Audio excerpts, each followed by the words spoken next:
Welcome to the Church Answers podcast. We're talking about all thing autopsies. What a morbid subject to be dealing with. Autopsies. Well, you know what? Where on earth did we come up with that? Well, I wrote a book on it. There's a little story to it. It's kind of like my book. I Am a Church Member. I wrote a short blog on it, and it became viral, and we turned it into a book. But what was I doing?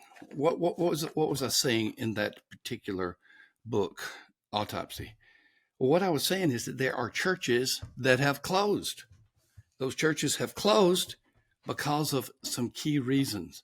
Of course, the little book has most of the reasons in there. Of course, no book is going to be exhaustive about autopsies, but this particular book has a lot in its little few pages that are there.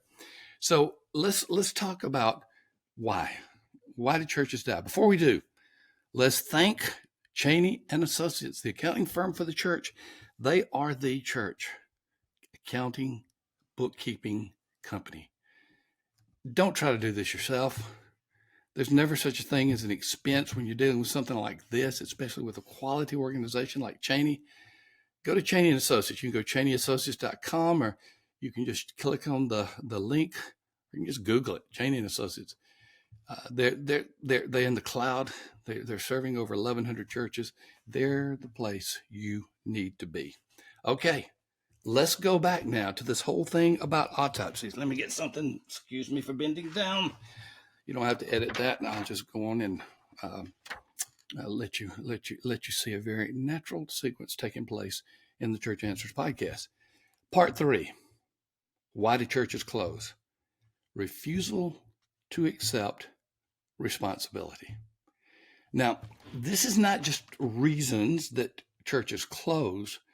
These are reasons that churches decline as well, even if they don't close. So if you're in a church and you're seeing decline, you need to ask yourself, are these some of the things I need to deal with? Maybe not, okay? I'm just saying that these are issues of church decline as well as church death. So refusal to accept responsibility. Between 8,000 and 12,000 churches will close annually. And with that many churches closing, we need to find out the why behind it. Is it a natural process for a church to die? It is. It is natural. But churches were meant to be supernatural.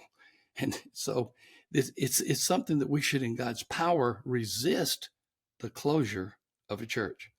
Well, let me give you 4 common excuses for leaders and members that we have heard where the church has died. Now, again, let me remind you, these autopsies came from interviews with church members and church leaders who were once a part of a church that is now closed. And they admitted several excuses. And so I'm sharing with you some of the excuses that are in the category refusal to accept responsibility. The first one's not common, but I've heard it enough where I have a cringe factor with it. It's when someone says we don't need to go out in the community knows where we are. It's basically as if the church is not a Great Commission organism or organization. It's more like the church is a country club, and you come and pay your dues and you get your preferences met. Y'all know where we are if you need to. I've heard that enough times. And again, it is not redundantly so where I'm hearing it everywhere, every time I see an unhealthy church, but I've heard it enough. And it's really fascinating to talk to those who were in churches that died, where the members now are leaders will even admit that. Well, they know where we are. It's if you put up a church sign or have a church building of some kind that you just expect the people to walk in. There maybe was a day culturally when you would get some degree of walk-in traffic, but guess what? For the most part, these days, it's all about the Great Commission. One of the reasons why we introduced the Hope Initiative was to get churches to be ready to go into the community with a jump start. This Hope Initiative is a 30-day jump start. If you haven't gotten it, you need to get it. Thousands of churches are now currently using the Hope Initiative, and we're hearing so many great testimonies of what God is doing. Well, the second thing we heard is it's the other church's fault. Well, that's usually a larger church. It's usually a church that younger members will go to with kids. That's not all of them, but younger, because they have the programs and the ministries for those kids. Now, here's the reality. There has been a migration from smaller to larger churches. That is undeniable. Here's what we're finding out now, that migration is slowing down significantly. More people are leaving churches and not going anywhere, including the larger churches. And here's what we're finding out too. Gen Z and Gen Alpha aren't as concerned about the big programs, about all of the extras that the larger churches have. They're more concerned about, can you help me? I'm hurting. I'm going to be doing a 3-part series on a book called The Anxious Generation in the week that follows this series. You need to come and listen to it, because you're going to really find out what the hearts of Gen Z and Gen Alpha are. So it's no longer the other church's fault. And if you lost members to the other church, it's usually transfer growth. Usually when you reach someone in your church who's not a believer in Christ and they become a follower of Christ, in the context of the ministry of your church, they'll stick. But if you're just trying to compete with not only a bigger church, but all the cultural entrapments that you cannot compete with, it's not going to work. But if you're going to be a genuine church, you don't have to be large. You don't have to have the latest, greatest programs. When a church dies, it's not the other church's fault. Another refusal to accept responsibility excuse. We won't budge from the truth. This can take a lot of different categories. And usually it's in the very broad area of, we won't culturally compromise. In other words, when we go to some of these places, we can't do it. We can't be in that neighborhood. We can't be in that near that facility. It's not good for us to do that. And that's an excuse for not going. And so they don't go into the culture with the excuse that it compromises their beliefs. It compromises their truth. First church I was in, first person I had the opportunity to share the gospel with was Steve.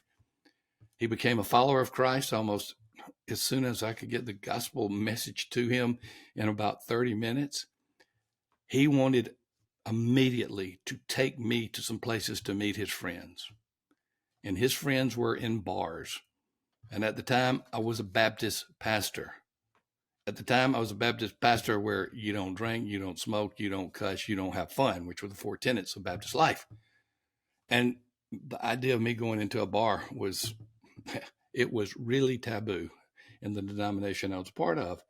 And so going into there would be budging from the truth, because we don't believe in that kind of stuff. Now, I know. You've got to have a good testimony. You don't need the appearance of evil. I get that. But I just have to see where Jesus went. And Jesus went among sinners. And I don't think Jesus compromised truth, because he is truth. And so when you start talking about, I won't budge from truth, quite frankly, it's an excuse.